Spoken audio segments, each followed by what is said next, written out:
listening to the Patriot Nation Podcast.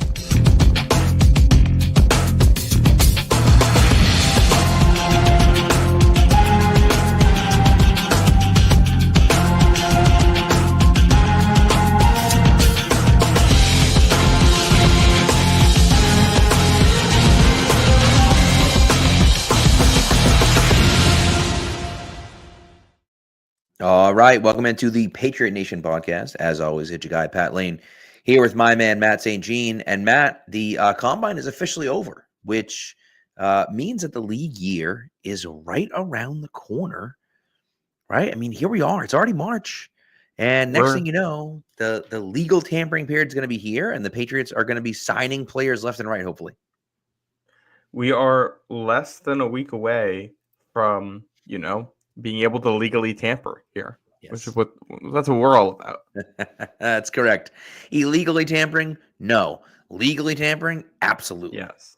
100% yes. That's going to be it's going to be fun. We'll see what happens. And then there's a lot of things going on. Of course, some news came out today, some breaking news that came out today, some things that have been mused over the weekend but haven't necessarily been announced as concrete news. But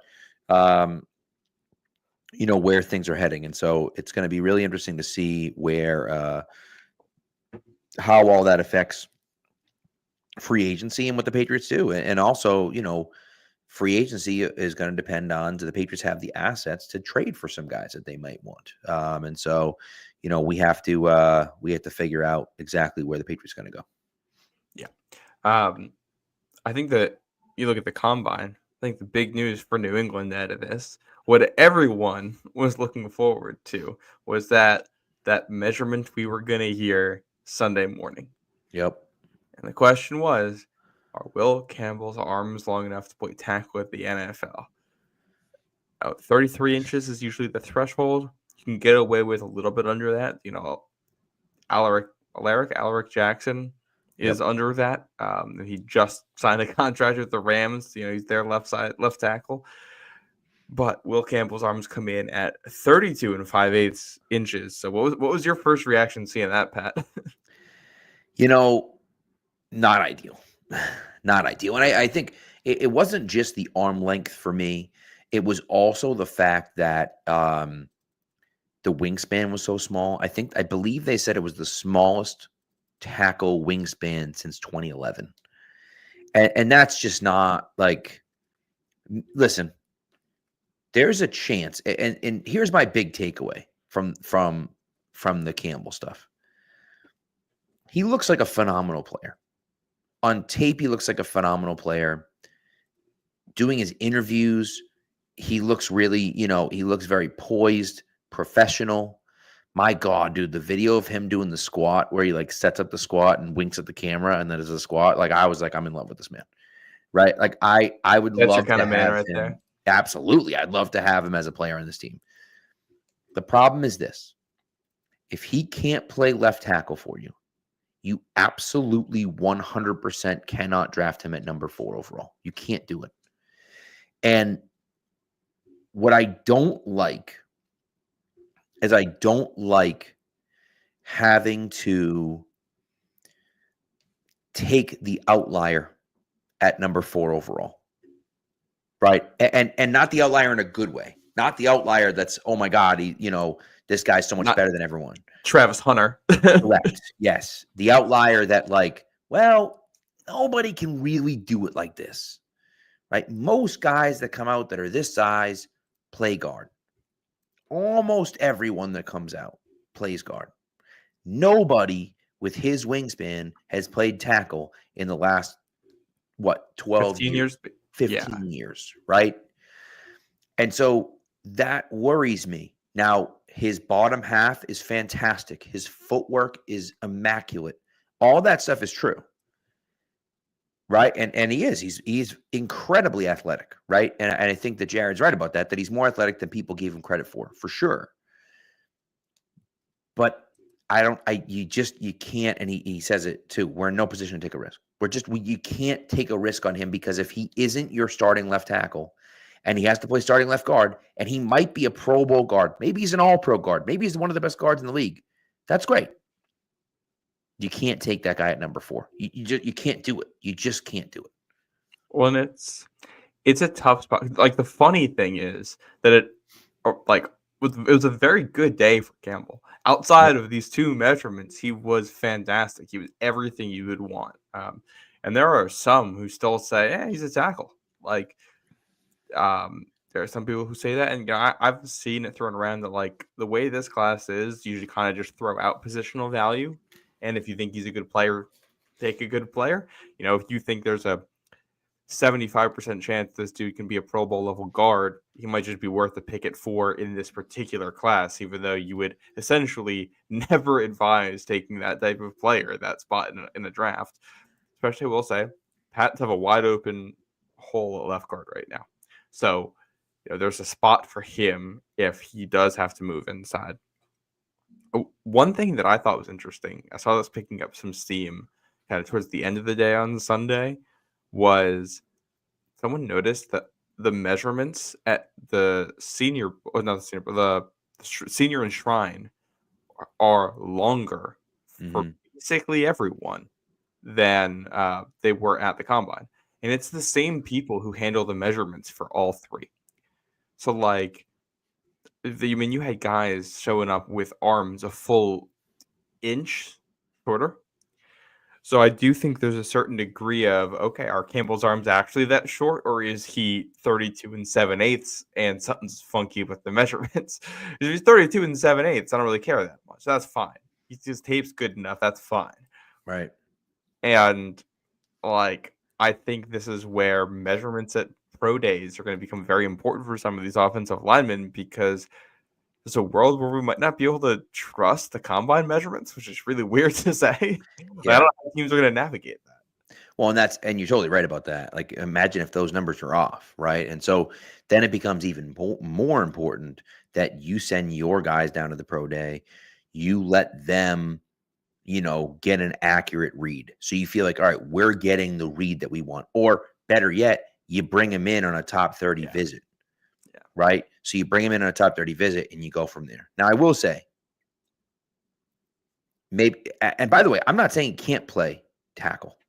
I'm just saying that I don't want to risk an outlier being the guy at number 4. You want to trade back and draft him? Okay, I'm on board with that because I think he can be a really good player.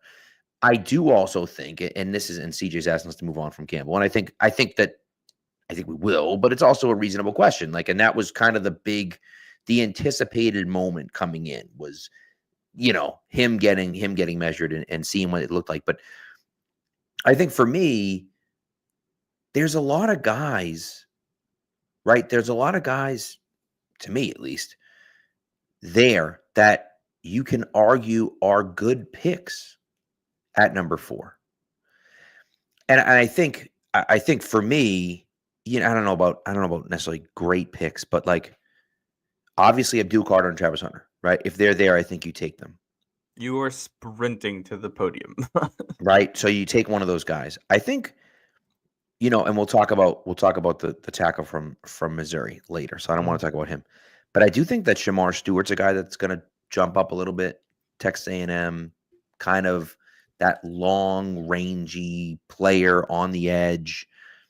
Edge defenders are more important than they've ever been, right? Mason Graham is there. I don't know if he'll go that high, but I think that, to me at least,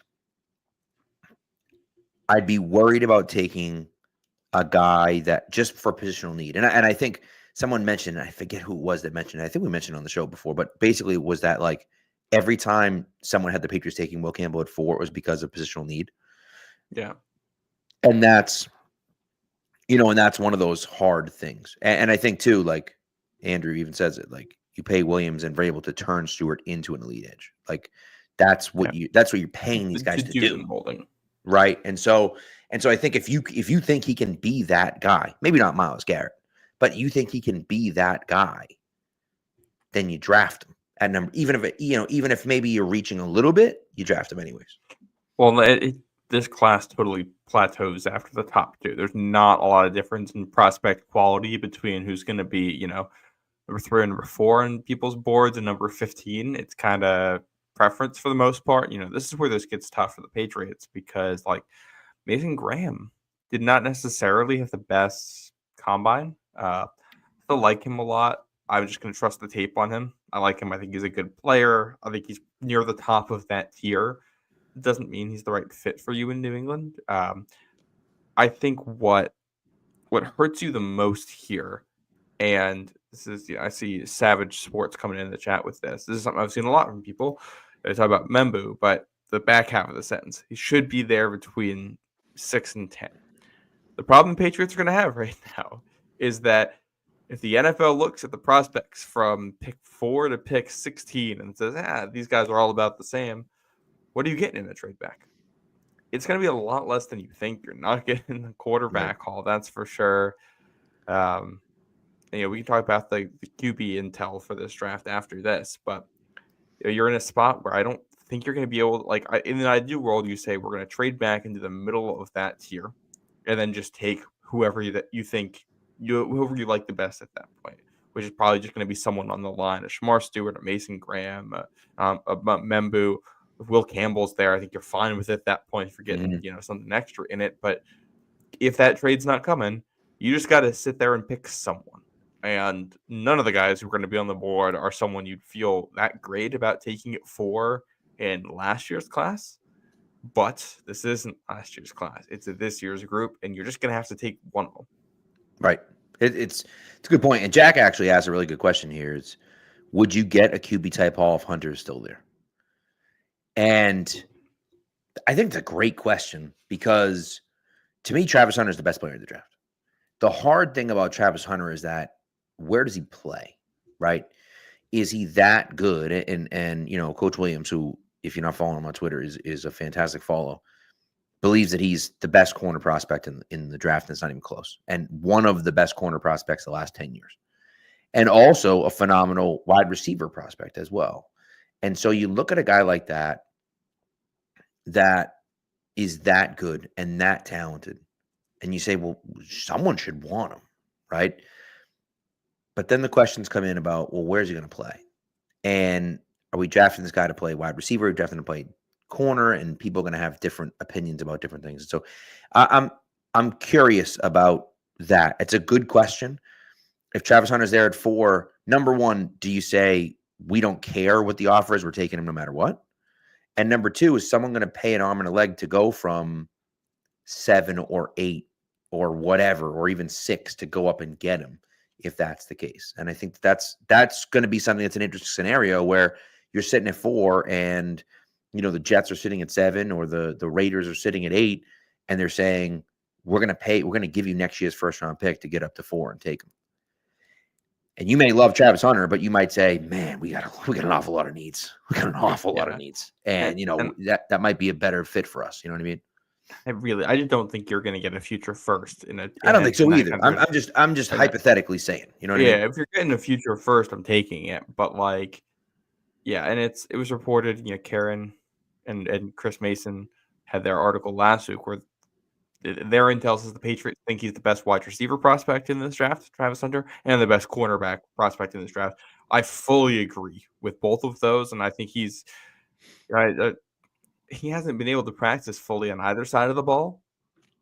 The fact that he has played as well as he did this season while having to split time, it's like, okay, if he continues to split time, he could be a Pro Bowl level player at multiple spots. And then if he decides to just focus on one of the positions, we're talking a Hall of Fame level talent. That's why he's the number 1 player on my board, because the floor is so high when you basically get the opportunity to try him at 2 different spots. But all of this said, the teams we're talking about that could try, the Raiders aren't giving up. These are teams in need of quarterbacks. Right. They're going to need to save assets to get a quarterback in the future if they're not getting one in this class. So I don't think especially if you're staying in the top 10, you might get a third. I don't think it's going to be anything significant. Maybe a third this year and a third next year. I'm not passing up on Travis Hunter for that. I'm not doing that. And I think there's a good time to shift to the quarterback stuff that was heard. It's weird because there's conflicting reports. Adam Schefter has basically said that the Browns are taking a quarterback. No matter what, at pick 2, they're taking a quarterback. They want Cam Ward. They're also interested in Shedeur Sanders. Whichever one's there, they're just going to take one. That tune seemed to change, not from them, but from other reports. Mhm. There have been a lot of people saying, people don't like, Shedeur isn't even a consensus QB2 in this class. So it's going to be curious to see how this pans out. Unfortunately, it'd be a good year to have the number 1 pick if you're the Patriots. Titans are going to be in a good spot here. Sure would be. Yeah, it sure would be. Would have been nice. I don't know the situation. I find it extremely hard to believe that Shedeur Sanders is going to go in the top 5. And I will tell you that if Shedeur had a different last name, I don't think he'd even be in consideration for a top 5 or 10 pick. I just don't see it. I don't see it on the field. I get it. There are times that I see it. I just don't see it consistently enough. And so that's the thing. Will he get drafted in the first round? I'm almost positive he'll get drafted in the first round. But, I don't know. I just can't. I don't see the top 5 unless someone gets crazy and just falls in love with him for whatever reason. And I think your case for optimism with Shedeur is that the situation in Colorado, the offensive line, and True. Like when you sit and watch Colorado offensive tape, it is exhausting mentally to have to watch that offense run the way it ran last year. It's pretty brutal at points. So I think the hope is you could take him and put him into a different system and make it work. And I don't see Shedeur Sanders as a first round quarterback prospect. Sounds like most in the league don't. All it takes is one organization that's willing to pull the trigger at some point.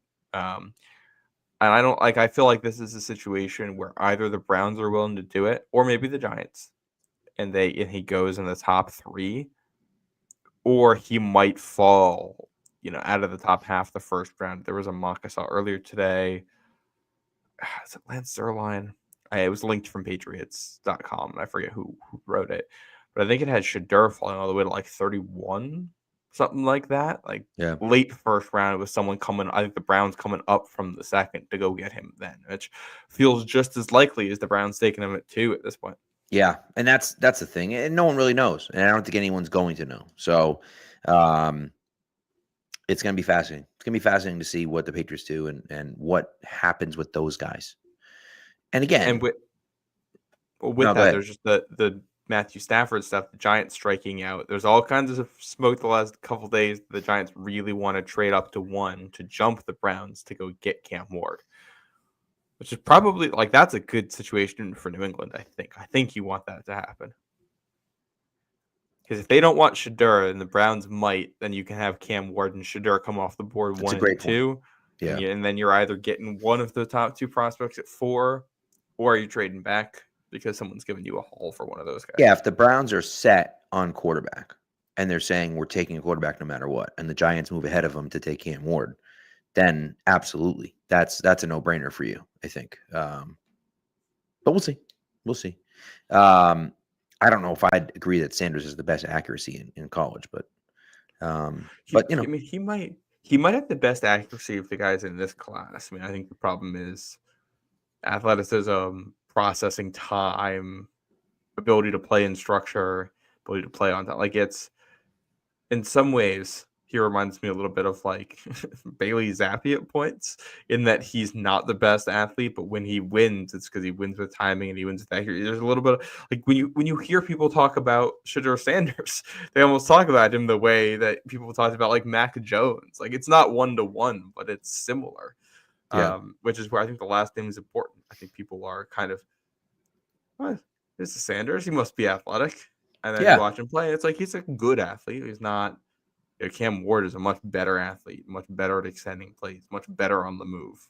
Shedeur does not have that next gear that Cam Ward has. So I don't know where he's going to go in this class.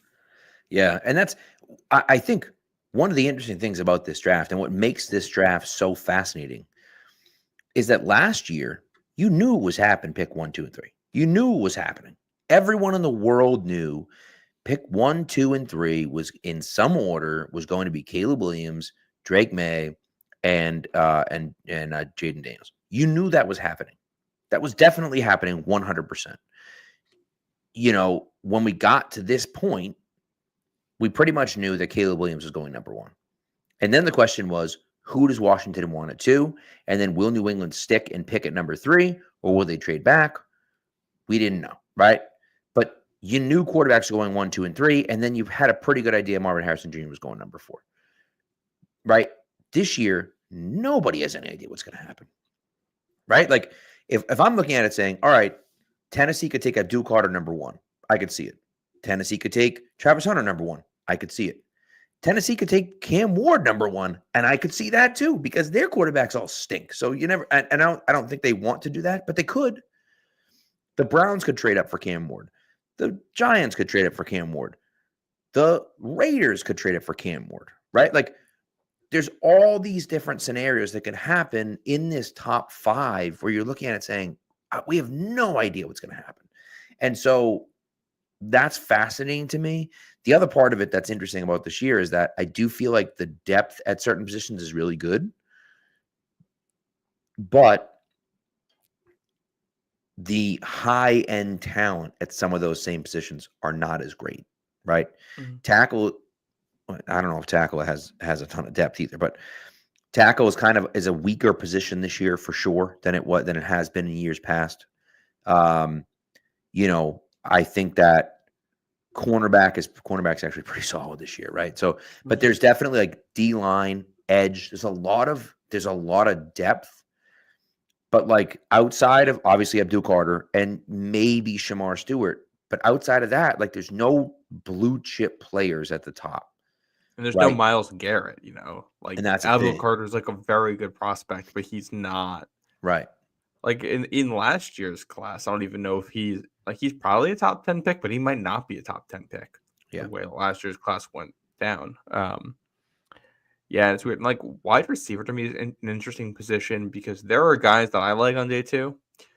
All the scuttlebutt that's been out there from the combine is that the league just is not high on these guys at all. And I'm curious to see how that pans out. And it's, you had a couple guys that ran good 40s, which I think at the receiver position, which is going to be good for their draft stock, probably bad for the Patriots here. And bad for the teams that end up drafting them because guys who, if you have a guy as a late first and he runs a good 40, now he's in the top half, you didn't really learn any extra information.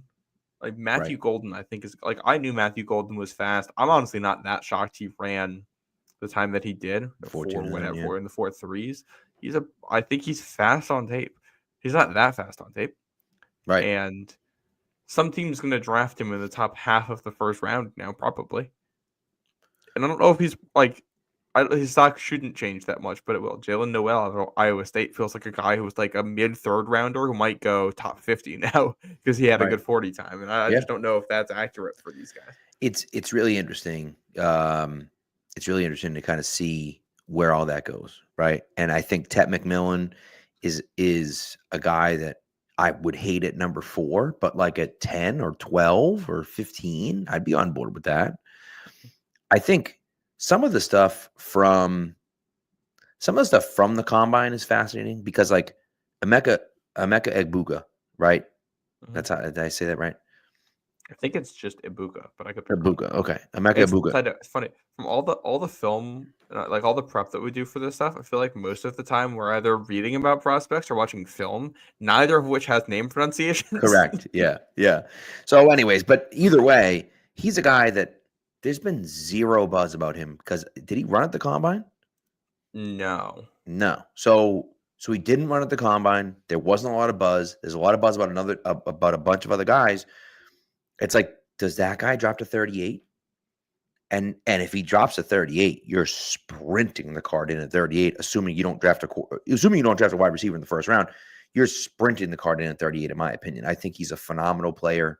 I think he's one of those guys. He's not JSN, but he's similar to a JSN in the fact that like he's just going to be open and catch the ball and be reliable. Like, you know what I mean? And it's like Amon-Ra there. Yeah, right. And I'm not, so maybe we're not taking a top 10 pick on that guy, but like you can use wide receivers that get open and catch the ball. That's kind of important. You know what I mean? Yeah. Speaking of guys who get open and catch the ball, two names that were thrown around in a couple different articles, insider pieces over the weekend for the Patriots. One was Tyler Warren. Apparently, the team really likes him as someone to take if they're trading back in the first round. And T-Mac, Teteroa McMillan. Apparently, he doesn't like being called Tet.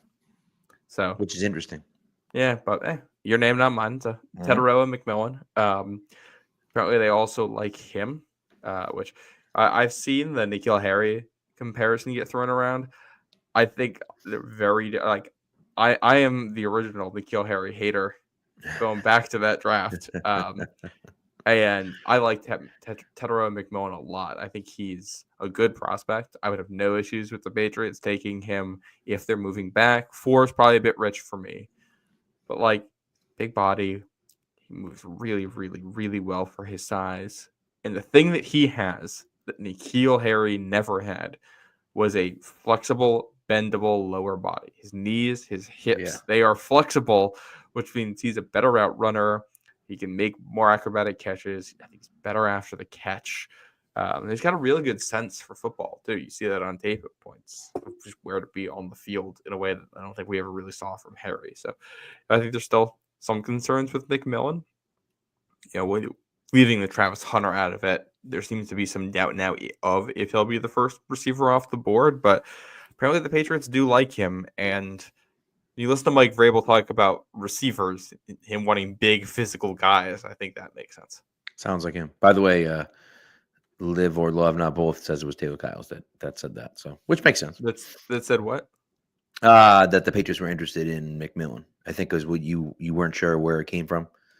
Let me check my notes here. I think I'm not sure. This came from the Callahan and Kite piece. Oh, okay. Yesterday. Right. Yeah, they said, quote, if the Patriots do trade back, keep an eye on Arizona wide receiver Teteroa McMillan. According to a source, McMillan, the best receiver prospect in this class, is well regarded by a lead Patriots decision maker. Well, there you go. How about that? Yeah. Yeah. So we'll see. I think there's a long way to go. I think Luther Burden's another guy. I think that there's, again, that middle crop of wide receivers. That middle crop of wide receivers, I think, is good. And I think that you can get a good playmaker at 38. And so, instead of looking in the first round for wide receiver, you look in the second round for wide receiver and try to draft some guy at 38 who drops there. Or you do what you were unable to do last year and trade up from 38, either back into the end of the first round or back up to like 33, somewhere around there, to get the guy that you want. And so we'll see what happens there. But listen, I love Jaden Higgins. He put on a show at the Combine as well. And so I think that, that's a situation where you may have to take him at 38. You might have to trade up to 33 to get him, right? And so he Noel, Betch. Yeah. I think these are all guys that I liked as round 3 options. And now it feels like if you're not taking them at 38, you might not get them. Correct. Yeah. And I think Betch, by the way, is like he's a perfect Patriots guy, I think. Yeah. And so, that could be a guy that they're looking for. And again, honestly, you could just sit at 38 and say, we're taking a wide receiver at 38. There's going to be a ton of them available. Let's see what happens at the end of the first round. And this is what happened last year, but let's see what happens at the end of the first round, right? Yeah. Because that middle tier of, let's see what happens at starting at like 20 or 25. How many of those guys are left? We have 5 or 6 guys left that we really like. Okay, let's just pay attention to the next few picks. One of those guys goes, oh God, okay, now we got to go up and get one, right? Or this guy's the guy we really want, or whatever. So, you got to feel it out and see what happens. But I think that you can feel pretty good that there's going to be a guy you want at 38 or around 38. And so I think that, as much as that was the case last year, I also think it really wasn't the case last year. Unless you loved, who's the kid from Florida that got shot? Ricky Pearsall. Thank you. Unless you loved Pearsall, I didn't see it. I know Keon Coleman was there, and Worthy, and Leggett, and those guys were there. But this middle tier crop seems a little bit bigger to me. So we'll see. We'll see. The other thing, the lesson I feel like I've always learned from the drafts is that if there's that guy that you are looking at and you're like, man, I can't believe the board like has him this low. Like, I hope the Patriots can get him at that spot, especially at this point in the process. Just assume the league's probably higher on him. Yeah. And then you're going to have to get him richer than you would think you would, Yep. and factor that in, because it's then you get the opportunity cost here of, okay, if the Patriots are taking someone at 4 who isn't a wide receiver and who isn't an offensive tackle, which very well could be the case. If Abdul Carter is there, I feel like you got to take him. All right, now when you get to 38, you got to take one of, a wide receiver or a tackle there, it feels like, the way things are right now. Which means whatever position you're not taking, okay, now all of a sudden, and maybe you got to move up from there to get someone, and now all of a sudden you're pick 77 before you can address one of those 2 spots that we feel like are big needs for this team. Everyone feels like are big needs for this team, which is where I think free agency is going to be very, very important here to set your floor so that you have some wiggle room to miss in the draft. Well, I think that to me is the biggest thing, right? Let's see what happens with the offensive line. Baltimore is pretty confident they can bring Ronnie Stanley back. They want to bring Ronnie Stanley back. Mm-hmm. They haven't gotten a deal done yet. Now, that doesn't mean they won't get a deal done, but they haven't gotten a deal done yet. So does he wait until Monday? And does he say to the Patriots, who seem to be the number 1 team after him, give me your best offer? And, then I'll go back to Baltimore and see what they say. And do the Patriots just get stupid with it and just give them some outrageous number to say, like, hey, we need a left tackle. We have to get a guy. We don't know if there's anyone here if there's anyone in the draft that can be our starting left tackle day 1. So if it's 3 years, 90 million or something outrageous, whatever, we don't care. We got money to spend. We have to spend the money no matter what. Right. So what the hell? Who cares? We'll pay you $30 million a year to play left tackle here. And then he goes back and says, all right, well, then that's what I do. And then, if things don't break the way you want to in the first round and you draft, Membu as your right tackle, now you have your left tackle and your right tackle or whatever, so you have all these different things that you can look at and say, and I think what Vrabel said it best, and I think it's the strategy that every team should have. You fill your roster in free agency and trades so that when you get to the draft, you're not drafting for positional need. You're not sitting there at 4 saying we can't play without a tackle, so we have to draft one. Maybe he's not the best player on the board. Maybe he's not the guy we want, but we got to take him. I think for me that's a disaster. You get to that point, and that's a real bad position to be in. And so we'll see, but I think ultimately that's what they're going to try to do. Yeah. Looking at the veteran market names that they've been tied to, Harold Landry's one, Milton Williams is one. One thing I found interesting, reportedly the Patriots are going to be pretty in on the corner market this year. Sounds like there's interest in retaining Jonathan Jones, but if he gets a good, decent offer elsewhere, he's gone. Sounds like you might want to cover your ears when I say this, Pat. No, I'm just going to talk over you while you say it. Sounds like Mike Vrabel not in love with Marcus Jones, not his type of corner out there. So we will see what happens with that. But Byron Murphy from the Vikings, I believe Byron Murphy, and then Charvarius Ward, both names that have been brought up as potential ones the Patriots would go hard after. A name that was not on the list that I thought was interesting was Josh Sweat. Apparently the Patriots are not interested in him. I'm not entirely sure what the reasoning is there. But yeah, I thought that was interesting. I think of other free agents. They like T. Higgins, but that's off the market now. He got tagged earlier today. Chris Godwin seems like might be available. They're not tagging him. So if they don't get an extension done before next Monday, the Patriots can swoop in and get Godwin, who would be fantastic. I would throw a lot of money at him. I think he's so a good player. Yeah. I've liked him as a scheme fit since he came out of college. I think he's always been someone that would be good for New England. We saw him play well with Brady before. He's a great culture guy. Like, it works for so many reasons. Big frame guy who can work on the move with May. Like, I would love to see him in New England. outside of that, they're gonna sign guys on the line. They're gonna have to, but they might have to, overpay Dan Moore and start him at left tackle, which I don't even know if I feel better about that than I felt about Valerian Lowe. I know. It's, Well, and that's unfortunately that's the situation you're in, right? And then are you going to have to explore trading partners, right? Are you going to have to try to go out there and try to trade for someone? And then what do you give up to get a guy? So it's all those questions that are up in the air. And so you're just hoping and praying that,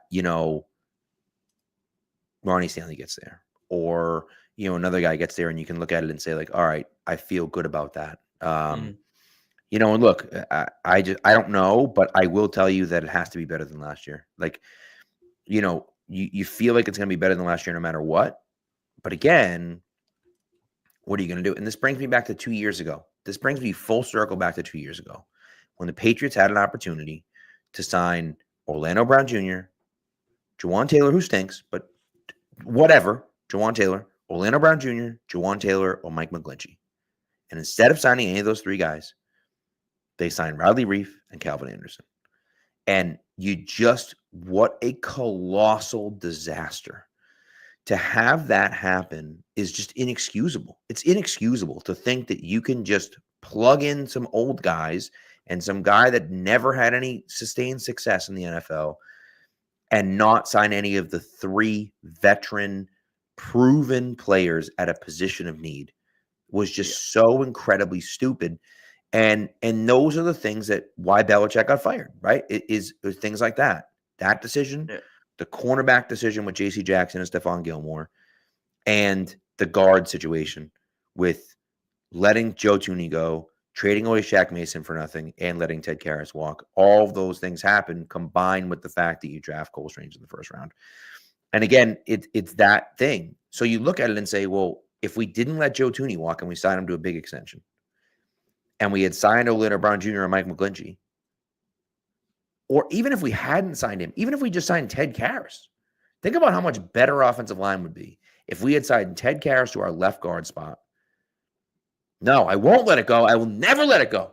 But think about how much better our offensive line would be if we had signed Ted Karras and Mike McGlinchey. Joe Thuney. Yeah. Of course, Joe Thuney, right? But not even Joe Thuney, just Ted Karras. Ted Karras would be a starting left guard for us and a solid one. He's a good player. Yeah. And so like that's the hard thing where it's like you see it right there. The path was there. It was all laid out. You had the guys on your team. You had an opportunity to sign an above average starter as well, and you didn't do any of it. And now you're in this position where like 4 positions are in flux. Like it's just like not good. It's really not good. No. It's not, So it's you're in the basement here, and it's like we said last year. You're going to take a lot of swings this year, and they're not all going to land. But you got to start. You got to hit a few. Some of these. God's sakes, you got to hit a few. Yeah. So we're going to see them do that in free agency. Rumors about the trade market as well. Jordan Schultz earlier this afternoon said, "Quote: The Patriots, with the most cap space by far, are set to be aggressive, especially at wide receiver. They tried last year but fell short. With Drake May, they should have an easier time attracting talent and are willing to spend, whether through free agency or a blockbuster trade," which, this is right around the same time T. Higgins gets tagged. So that makes it feel like Patriots realize they're out on T and they're pivoting to some other trade. Now we know it's not going to be Deebo Samuel. Went to Washington, who I didn't think would be a good fit for where the Patriots are right now. That didn't bother me that they didn't get him, but could this be DK Metcalf? I wouldn't describe Cooper Kupp at this point as a blockbuster trade. I think Brendan Ayuk certainly would be if he becomes available again here. I think Kupp in name would be a blockbuster trade. Like I feel like the Deebo Samuel was considered a blockbuster trade, even though it's not. I feel like it was considered a blockbuster trade around the NFL. People are like, oh my God, Deebo Samuel got traded. I feel like people would feel the same way about Cooper Kupp, although it wouldn't be a deal like that. People would feel that way. Jack asked about A.J. Brown, and CJ says A.J. Brown as well. I think the A.J. Brown thing makes a ton of sense. Everyone knows that Vrabel's a huge fan of A.J. Brown. I just don't know why the Eagles would ever do that. When you're going to have to part with pick 4 to get A.J. Brown. I disagree with that, but pick 4 is too rich. That's Oh, just, I wouldn't. That's what I'm saying. I'm saying I wouldn't do it. I'm saying Mm. you would. The Eagles aren't going to accept less than that in a trade. yeah, maybe. I don't Unless know. you're giving up your first next year, but I think they'd want to. First of all, I don't know why they would trade AJ Brown. So you Well, got to that's make the it worth thing. their That's while. ultimately what it comes down to, is that, like, why would you ever trade AJ Brown, right? And so I think that, that's not, to me, it doesn't matter. But I think 38 in your second next year would probably get it done, I think. It might. But And either way, then but if and then I'm them, why would the Eagles do it? Like, it just doesn't make any sense. which is why, you have to make it worth their while, and that's where it's going to have to include pick 4, even if it's a pick swap in the first this year, which is basically trading in your first for a second. Yeah. And then you're just like, okay, this is the minimum for it to make sense for Philly, and it no longer makes any sense for New England to do this. So Correct. why are we talking about it? Yeah. And if the Pats were at 16 and we're giving up 16 for him, or the Eagles are at 16 and you're moving back from 4 to 16 for him, like, okay, now I think we can talk about that. But right. yeah. But curious to see if something actually does develop there. The timing of it and the mention of a blockbuster trade to me says that they'd be going up and beyond something that had been talked about before, which this leads me back in the Ayuk direction. That, or them going back to Seattle and saying, hey, we really want Metcalf. Yeah. Which is, both of those things are definitely possible. Yeah, make your team better. Speaking of wide receiver, before we do our ad break and then get to the mock draft, one little note in here. Well, first of all, Elliot Wolf had said, let me pull up. It said that the Patriots were not thorough enough last year in free agency. What does that even mean? What does that even mean? Well, the next sentence was talking about how inexperienced the coaches on the staff were, which basically makes me think that they're probably having the coaches help out with evaluations or know what they wanted in players. Right. And these coaches were not experienced enough to actually know what they wanted. And this is something that I think Elliott had talked about before. But I mean, previously, when he's been asked what his biggest weakness is, he said he can kind of be too deferential at points, listen to other people's opinions a little bit too much. And you put all the context together, and to me, it feels like he was being too deferential of people's opinions that he should not have been listening to people who were not experienced enough, not good enough at what they were doing to have that much input on the process. And that's how you get decisions made in free agency. That's how you get the Jalen Polk situation. And there was I think it was kind of a throwaway line in the Kide and Callahan podcast that they did after they released their article. They mentioned that Tyler Hughes, who came in as the wide receiver coach, was like, they said people were saying it was the worst experience they've ever had with a wide receiver coach. Which, again, like, do you know how bad it has to be in New England to be getting those kinds of reviews with the people who were there the 2 seasons previous to that, with other people who it's just the fact that the bar was so low for both wide receiver coach and second round wide receiver, and they were so far under it still is just mind-boggling to me. It's brutal. And that's what it comes down to ultimately, is that now, one thing I will say, it won't happen this year, which is good, because Vrabel is a known commodity. Don't say that, Pat. That's what we said the last couple. That Todd Downing's the wide receivers coach. That's true. So some of the position coaches I have concerns with. Vrabel as an overall leader, I have way less concern about than Gerard Mayo. Yes. He knows what he's doing. He has a vision. I like both coordinators. I think those are set up for success. And I do like some of the guys on the staff. A lot of the guys, I shouldn't say something. A lot of the guys on the staff. Some of them I have a lot of questions about. But I do like a lot of the guys on the staff as well. So do I feel like they can be better? I feel like they have to be better than they were last year, for Christ's sake. I mean, just coaching-wise and vision. I think that Vrabel has a very clear vision of what he wants. I think that Stretch and Cowden both have that vision as well. So I think that they're going to have a clear vision going into the draft and free agency, which I think is important. Whether they can coach the guys up or not, that's a whole nother story. I don't know, right? But that's what you're hoping for, is that you have that clear vision and you say, this is what we want coming in, right? These are the types of guys that we want. So, and it's types of guys is important there, and not just as types of players, but types of personalities in the locker room. Exactly. Yep. But a name that's worth throwing out there who's also named in articles, Jamie Sherwood, the linebacker from the converted safety. Yep. Probably knew the name because he was the one that hit Drake May from behind and concussed him in the game against the Jets earlier this season. It sounds like he's coming to New England.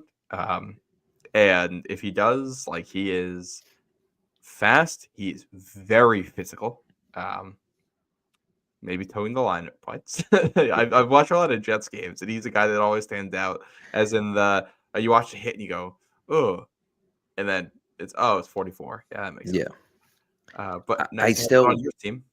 I still think it should be Nick Bolton instead of him, but that's just me personally. Well, they want the light guys. That's going to be the new mold for this team is the light linebackers. So Sherwood fits that.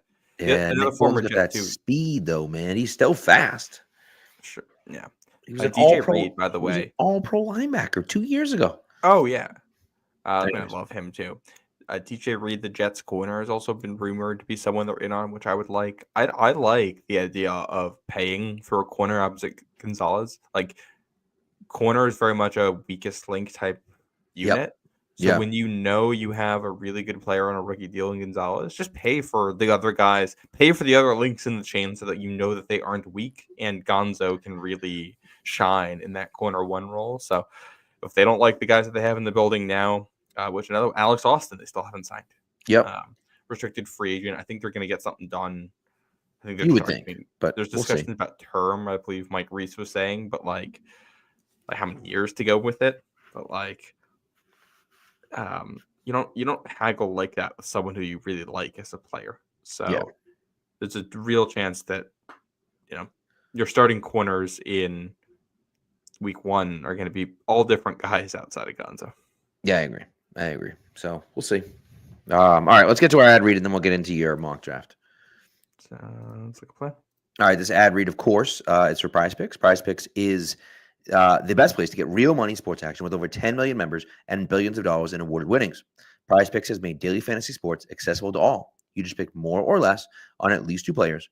First shot up to win 1,000 times your cash. Run your game all season long on Prize Picks. Now, again, right, for me at least, Prize Picks, I enjoy it. I love it. I'm not great at it, but I do enjoy it. And so, look, they're quick, man. They offer Venmo, Apple Pay, MasterCard. You can get your deposits. You can deposit in and you can get your money out within 15 minutes after your lineup hits. So, what's really cool on Prize Picks, you can also mix and match player projections from different sports. So you can find your favorite basketball players with baseballs coming up, with hockey, with even esports, and much more as well. So that's a lot of fun as well. Okay. Second half of the basketball season is here, and the race to the playoffs is heating up. So get in on the action for Prize Picks as well. All right. Now, again, right? What do Luka's over in LA now. So is LeBron going to put it? How is that going to affect LeBron's numbers? Well, LeBron's put up 25 points the last 8 games. So is LeBron going to put up more than 25 points? Right? Is Giannis going to go for more than 40? Right? So you can adjust those numbers as you see fit, and that will adjust the cash out on your lineup. So so you have a lot of opportunity with that. What you're going to do is you're going to download the Prize Picks app today. You're going to put in the promo code CLNS, and you're going to get $50 back instantly for your first $5 lineup played. You don't have to win that lineup. You just have to play it. So again, download the Prize Picks app, put in the promo code CLNS, and you get $50 instantly when you play your first $5 lineup. Prize Picks, run your game. All right. Let's get into this mock draft by you. I'm a big fan. I'm a big fan of this mock draft. As you can see from the title of the episode is that Matt attacks the offensive line, and oh my goodness, do you attack the offensive line? Because at pick number 4, Matt. Well, I'll let you introduce it instead of me. I'll let you introduce it. At pick number 4, what do you do? We're going with a tackle. We're not taking Will Campbell. We are not taking Kelvin Banks. Going with Armand Membu from Mizzou. This is a guy who has been a late riser. He had a breakout season in 2024. He hasn't even turned 21 years old yet. He was a freak at the combine, 98th percentile type athlete here with the scores that he's putting up. Just crazy numbers all around. He moves very well. He's explosive. He's got more than enough length. Big guy. The only thing you're going to see that's red on his RAS card is his height, which I actually think is a positive here. Because if you can get a short tackle with long arms, that's even better. You can play with a lower center of gravity. Yeah. Your downside here is that he's only played right tackle at Mizzou, because they asked him to do. He's an elite level run blocker there, scheme versatile run blocker on the right side for them. All the tools to be an elite pass block guy, which he turned into last season for Missouri. So I like him a lot. He has really shot up the last 3 weeks or so. There's one big board. Hayden Winks has him number 4 overall on his board. I think Dane Brugler has him top 10 now, maybe number 8, something like that. Now that we're getting NFL intel, it seems like the NFL likes this guy. And in a class where it's a weird tackle class, is Will Campbell a tackle? Doesn't seem like it. Kelvin Banks just kind of seems like he maxed out to a degree. Like, he's a good prospect, but he's not a top 10 guy. He is more in the second tier. Josh Simmons, I think, is another name to watch, who's a left tackle from Ohio State who played really well to start the year, then tore the patellar tendon in his knee.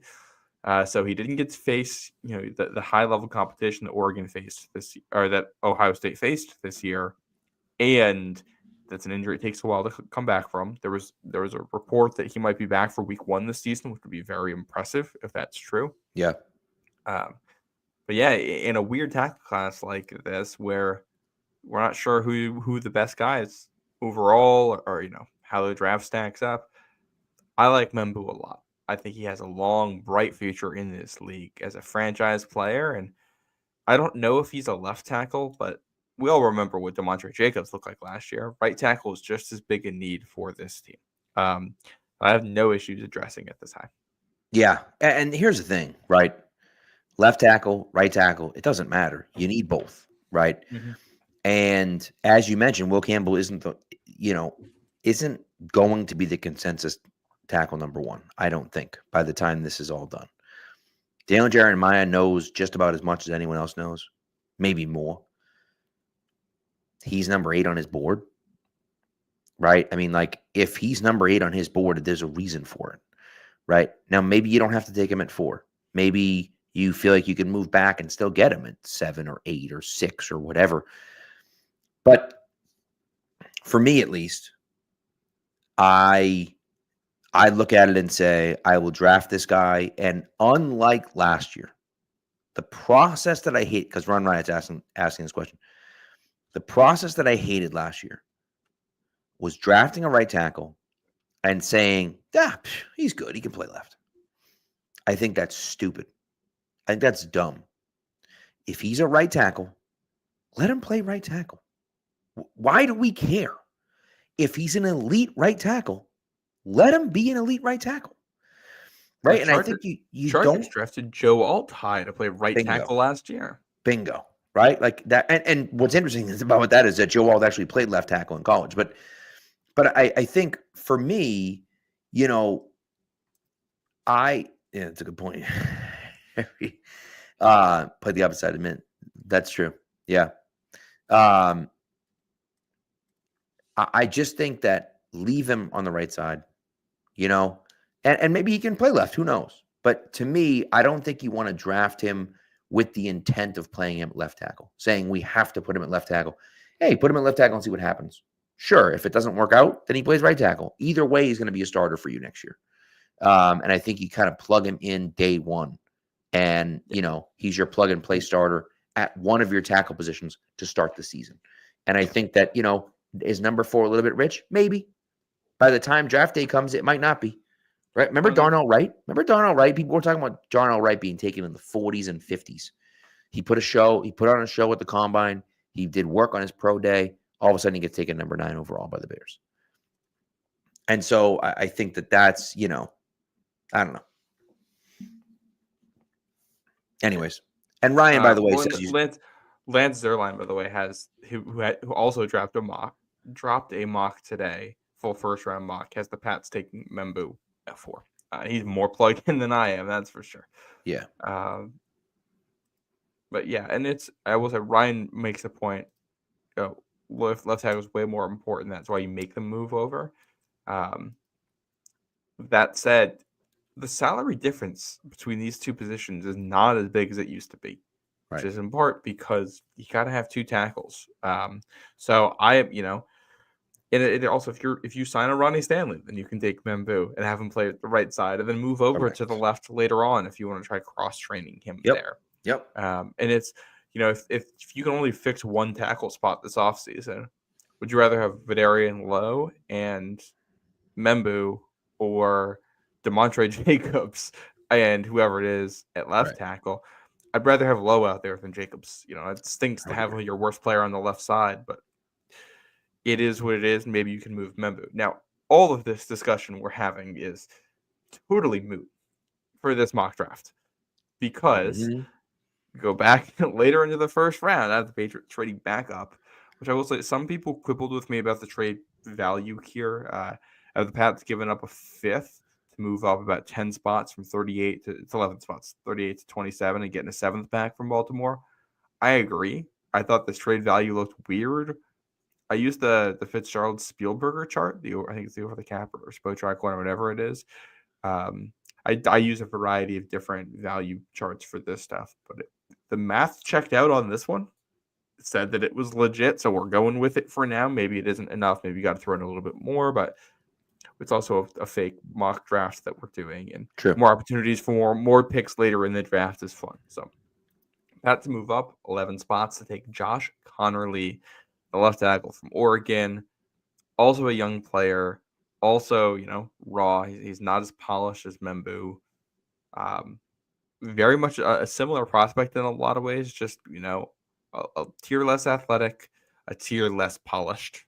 So that's why he's going to go here. But you're trading up and you're jumping Kansas City, most importantly, a team that's definitely going to want to take a tackle to get Connerly. And if there's somebody else you like here, if you prefer Ursary, you could pretend this is Ursera. If you prefer Josh Simmons from Ohio State, you could pretend this is him.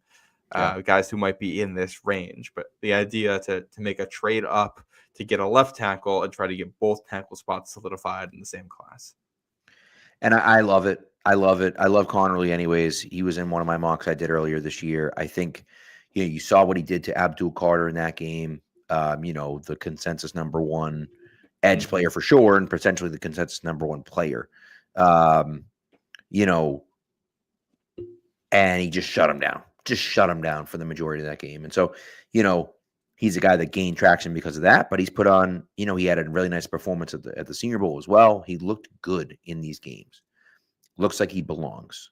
And I think that matters. And so do you want him starting day 1 at left tackle? I don't know how much I love starting a rookie at left tackle and right tackle, but at the same time, I don't know, maybe they can grow with the young guy too. So I think that, that makes a ton of sense, and I like it a lot. Yeah. I love Connerly anyways as a player, and now you're drafting a left tackle and a right tackle, and you're good to go.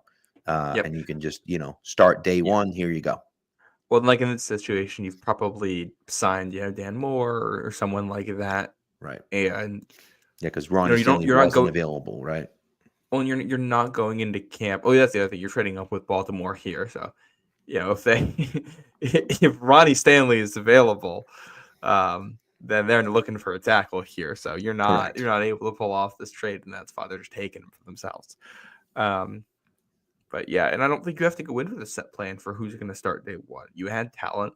You get into camp. You see how it goes from there, and you're hoping that your rookies are good enough to be starting week 1. And if they aren't, they aren't. That's why you sign other guys. And it sounds like the Patriots aren't going to be too worried about signing over players in free agency. It sounds like they're just going to sign players they like and then let the camp battles happen. They're not doing the approach we did last year where you're just letting all the rookies play. Right. Exactly. So that's kind of the headline of this draft. Round 3, pick 69. I have the Nice. Patriots taking Kyle Kennard, a defender out of South Carolina. He played 4 years at Georgia Tech, so he actually had overlap with Keon White there.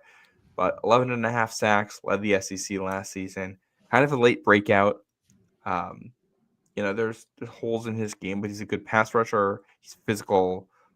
Not the best run defender, but he has some nice power with his pass rush. Surprising power for his size. This pick's Yeah. very similar to Josiah Stewart, who I've taken in this spot as well. Just kind of a different player here. You I want to just believe. keep Oh, go investing ahead. in the line. Sorry. Go ahead. No, I believe, if I'm correct, he had a really nice game against LSU and Will Campbell, I believe. He was the one that gave Will Campbell issues. Yeah. That was the worst game Campbell had all season. So, yeah, that's a guy who's good there. For the sake of the mock, the Patriots are trading up from 38. I have them trading back from their second pick in the third round just to get some draft capital back. So you move back from 77 to 93. 93. This is a guy I want to talk about. Torrey Horton, wide receiver from Colorado State. He's a guy who I wasn't quite sure how I felt about him at this point until I saw the combine. Mm-hmm. So he was a 5-year receiver. Years 3 and 4, over 1,000 yards each season. Had like over 2.7 yards per route run in each of those seasons. So very, very efficient player. And we all thought he was going to come out last year. I loved him in last year's class. They ended up going back to school. They wanted to do one more year. Got hurt, but then had a knee injury this season. So lost this year. Went to the combine, he's 6'2" and a half. He ran a 4.41 40. He's tall and fast. And he's quick on the field too. He's decently well built. He's explosive. He tested well with the jumping. Right. A 37.5-inch vertical. That's 85th percentile for a guy his size. So really good, flexible player. He has a catch. If you go to the article, you'll see I have it clipped there. Diving out of bounds against Colorado last year. This is the game where I think he really broke out. Nationally televised game. He's going against Travis Hunter, all that. Had a fantastic game. He threw a touchdown in this game. He caught a game-tying touchdown in overtime. He had a couple other plays, like just a real solid move in the chains guy. Really good after the catch. He's a very flexible person. So he's not the best route runner. They don't ask him to do a lot as a route runner right now. It's a very screen heavy, RPO heavy offense. So he has to learn a lot about how to run routes. They would just kind of give him screens all the time and a couple varieties of screens, let him get running, and he would make guys miss in the open field and pick up yards. And he's a big body with great hands. So they would just throw him the ball too, and he was their safety blanket. Yeah, this is an interesting pick, right? Colorado State's not a place you'd necessarily look to for like an elite player like that. Mm-hmm. But I do think that there are some traits there, right? It's a little bit raw. It's not exactly perfect coming off of an injury, right? But I do think that there's definitely something there. For the Patriots that need more playmakers, I think that matters. When you look at, if you want to look at, who could be a Nico Collins in this class, I don't know if Torrey Horton's quite that level of player, but you're looking at guys who are big bodies, who can play the X. He has the speed and the size to do it. With his technique, he's got a ways to go. But year 2, year 3 in the league, that's something he could absolutely develop and add. And it's definitely not perfect, but one guy who he reminds me of a little bit is like a finesse Mo Sanu, like prime Mohamed Sanu. I feel like that is your ceiling with a guy like this, someone who could be a really high-end number 2 for your offense, big body who you can still move around and use as a scheme piece. Yeah, I don't hate it. And you're at pick 93. It's not as though you're drafting him in the second round. You know what I mean? Yeah. He also, what do you call it? He had 3 punt return touchdowns. Yeah, that helps too. Yeah, that's why I saw someone make a Taekwon comment because he's tall, thin, and fast. Taekwon's not returning punts. And he is not separating or pulling away from people on a punt. No, he's not. Torrey Horton has its speed that you see on the field. And somebody mentioned Dan asked the screen merchant separation issue. He's boomer bust. A lot of screens, a lot of underneath, and a lot of deep stuff. His average depth of target for the last 3 seasons was over 10 for each of them. So they are stretching the field with him. Yeah. But he just, technique wise against press is rough. They kind of had to work around that at points, stemming his routes. He just didn't have to do a lot of that. So yeah, that's where so he'll have to get better. Yeah, we'll see. By the way, Run Riot mentions Tesla. Great testing. I had them taking him at 240 in my mock last week. As people may know if they read it, that ain't gonna happen anymore, right? He's gonna go a hell of a lot earlier than that. I don't think he's gonna sneak into day 2, but his testing was off the charts, and so I'm really fascinated to see where he ends up. And I was really happy that I was in on him a little bit before people were, because the testing was just out, just completely insane. So, anyways, all right, on to 105. Devin Neal. Yeah. Running back out of Kansas.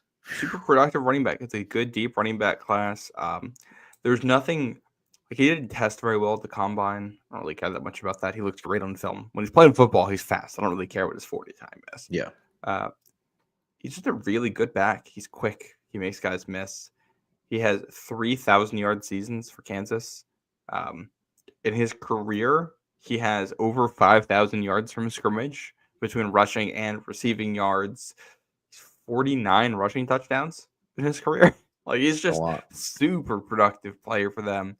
Makes guys miss. He's a useful player, and with question marks with both of your top backs right now, this is a guy who could step in and depending on how things go, take a lot of reps immediately day 1, or give you some flexibility going into the future to just have a really solid back already in your rotation. Got a little bit of concern about how much tread there is on the tires. We talk about the sheer volume of production. It's the 4th round, and I think he's going to be a good player. The bust potential on this one's pretty low. I think your worst case here is probably going to be running back 2, running back 3 in a committee. Right. Yeah. Andrew says this year's Bucky Irvin. So I like that. I would love that. I love Bucky last year too. Yeah, Bucky had a bad combine too. That didn't matter at all. Yeah, correct. Yep. And that's kind of the idea, right? That's what you're looking at. So yeah. All right, let's jump to 186. Does this hurt your heart? You drafting a lot of Ohio State guys in these mock drafts. Look, I don't love it, but it's a connection now, so I think it's gonna happen. I'd be surprised if they go this entire draft without one Ohio State player. That's very true. This is Ty Hamilton. He's been a rotational defensive tackle for them. He's a run stuffer, an undersized run stuffer who's really solid technique wise. This isn't a guy who has the highest level of potential in the world, but he's just a really solid player already with a clear path to making a roster. He's going to be a rotational defensive tackle who's going to come in on run stuffing downs. They reminds you a little bit of Lawrence Guy, lighter, but kind of like Lawrence Guy. Maybe he develops as a pass rusher. Maybe he doesn't. But he's been a useful player for Ohio State who's gotten better every season he played there. And you hope the rest of it can translate. They need help on the defensive line. So you drafting a pass rusher, I'm drafting someone for the interior. I'm just going to continue to throw picks at that. Agreed. So all right, down to where are we? 205. Yeah, and I like this pick. I like this one. Yeah, Jalen Smith. He had kind of a weird. He's fast, a little bit light, but super productive for USC as a corner. He's played outside. He's played slot. He's played safety for them. Kind of lines up everywhere in that defense. He's been very good.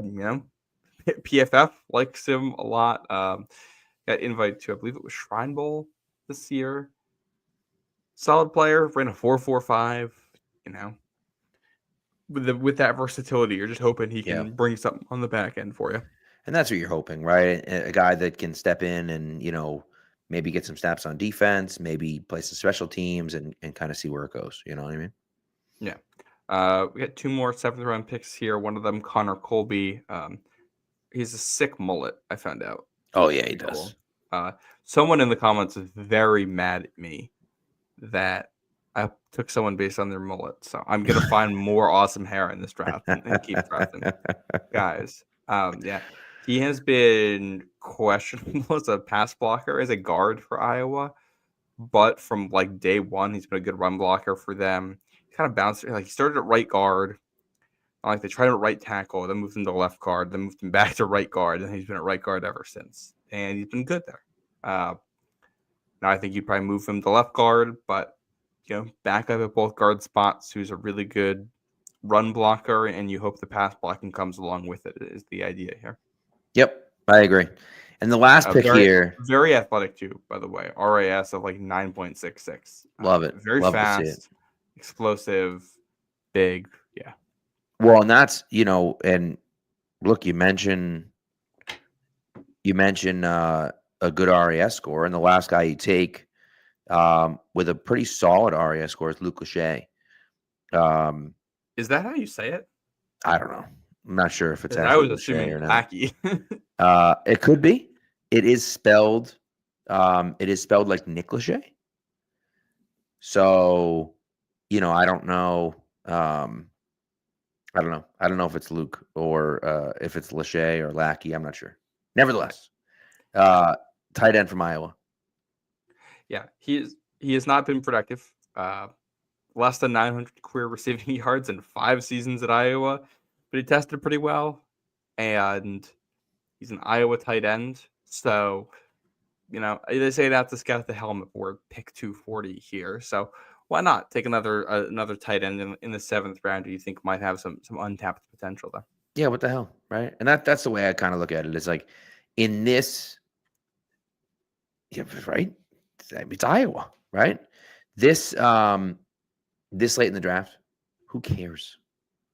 Not who cares. That's not who cares, right? But Google shirts killed it. Thanks, Matt. Matt says Google search AI informs me, quote, the name Luke Lackey is pronounced Luke Lackey. Thanks a bunch, Google. It's just in text. It doesn't help you at all. But I am interested to see what happens to him. And again, take a flyer. If you're going to take a flyer on a guy, he's Iowa tight end. What the heck, right? Like, why not? A guy that has a decent, athletic profile that went to Iowa tight end university, like take a shot and see what happens, and I think that's a really interesting way to look at it. And I'm 100% on board with just taking a shot, Matt Manito found an interview and it's pronounced Lachey. Put me to shame here. I really should have done that before. I'm going to be honest, I didn't give it a second thought. I looked at it and said Lackey. Well, the only reason why I know is because I know Nick Lachey. I don't know if you're old enough for 98 Degrees, but Nick Lachey. Additionally, I do watch NCIS Hawaii with his wife on it. Or I guess I don't know. I don't know if they're actually still married anymore, or even if that show might be canceled now. I don't know. But it was one of the NCISs, nevertheless. Oh, putting to Lachey, that was good stuff. Nice work. That was nice. Yeah. Yeah, that's a good one right there. But yeah, that's my mock. That's where I ended up on things, and a lot of rumors this week. Patriots are going hard at both sides of the ball, the line of scrimmage. Yep. Want to invest there, and that even if they're signing guys, they're also going to be drafting guys. They're going to do both because they just want to add talent. What better way to add talent than to use 2 first-round picks on offensive tackle? I agree. By the way, Run Riot, I'm gonna take a look at this. Why is Andrew Armstrong rated so low? Tesla's SEC's leading receiver from Arkansas. So take a look at it. Take a look at Andrew Armstrong and see what it looks like. So anyways, that's what we got. We're gonna be back on Thursday night with a mock draft. Here's my prediction. You ready for my prediction, Matt? Hit me. My prediction is that by the time we do our draft on Thursday night, the Patriots will have made a move. of some sort.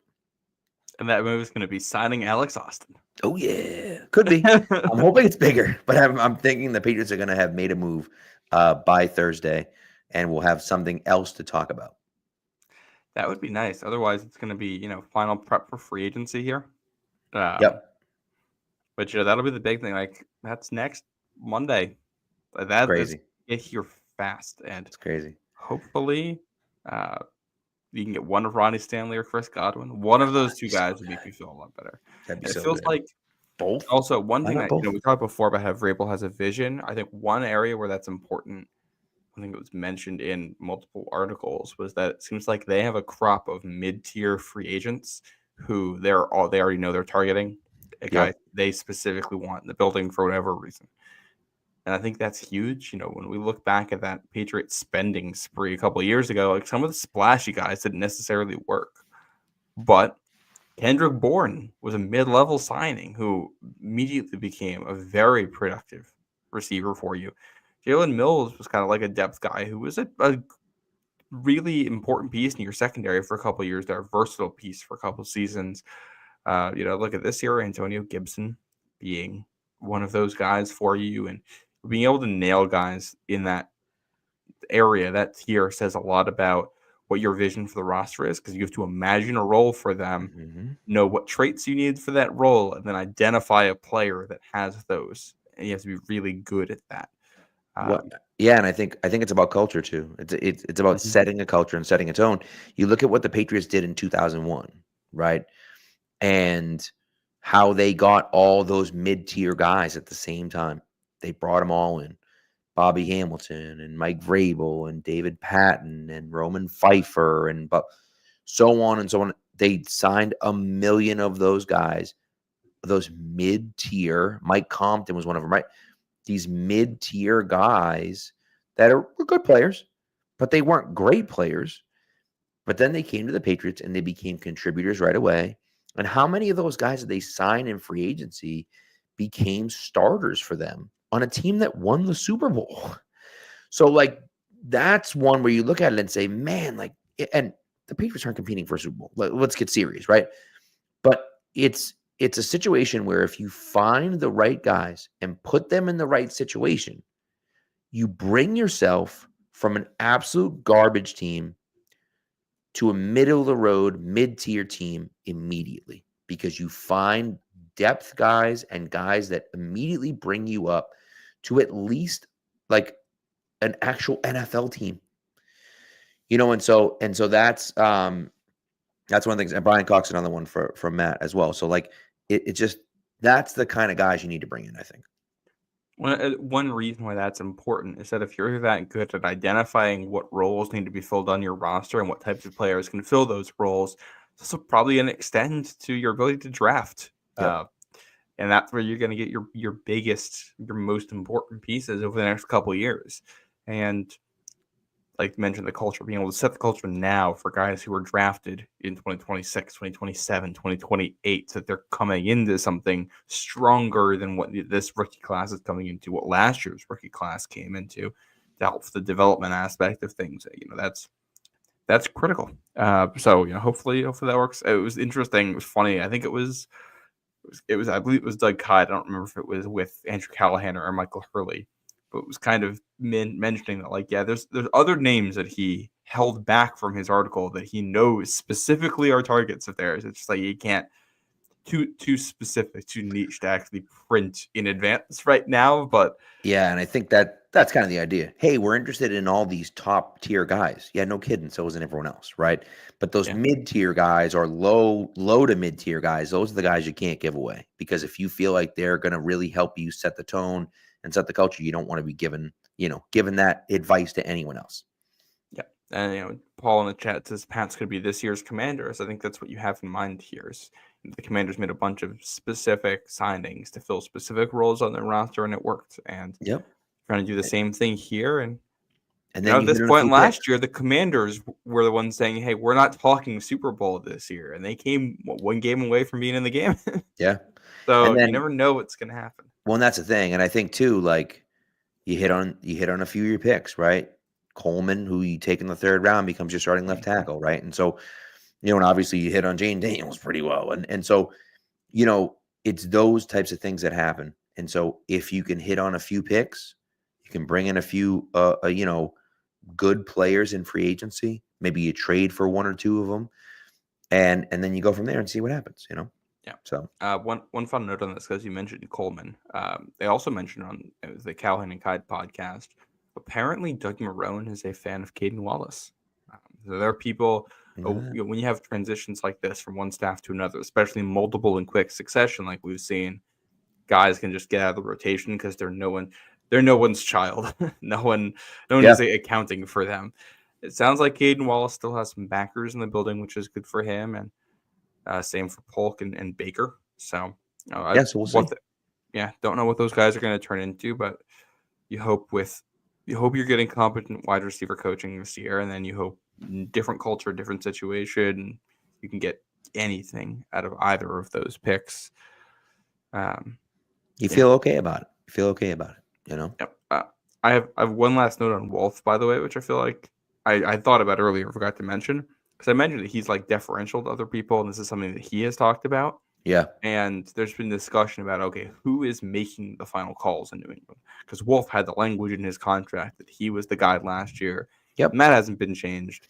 But also Vrabel's talking like he's the guy. And it kind of sounds like Wolf is just kind of willing to stamp whatever Vrabel's doing for the most part. Yeah. But when Wolf was talking about growing and learning from last year, there was definitely an aspect of, I need to be able to stand up for my own evaluations more in this role. I need to be less deferential to others and more willing to stand on my own work on some of this stuff. And I think if he is able to do that, and then you mix that with the fact that he's very experienced at being in a front office, like he's a super professional guy, knows how everything works, he might actually serve a very useful role in the new hierarchy of things as kind of the guy who can take in all of the different opinions, and Vrabel's kind of going to make the final call, and then Wolf is going to be the guy who executes it. That could be a good role for him that puts his skills to use. It could also be a Rod Russ situation where he's going to stick around for a year and then bounce and go somewhere else, and he's just a transitional guy, because kind of sounds like Mike Vrabel's number one, Stretch is the number two, Cowden's also the number two, Wolf's also a number two. You can only have so many number twos in that.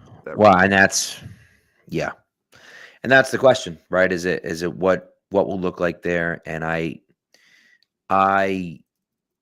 tend to think it's going to be Vrabel and Cowden, that they have a vision, and yes, it's going to be Elliott, get on board or get out, right? And I think that's kind of where we're headed. But I think you're right that maybe he will advocate a little bit more for himself as well. But I think the fact that he's naturally deferential puts him in a good spot here, where he can, let other people take the reins and focus on more of a literal executive role of being the guy in charge of executing the decisions they make. And then, Vrabel has said he wants people who disagree with him in the room.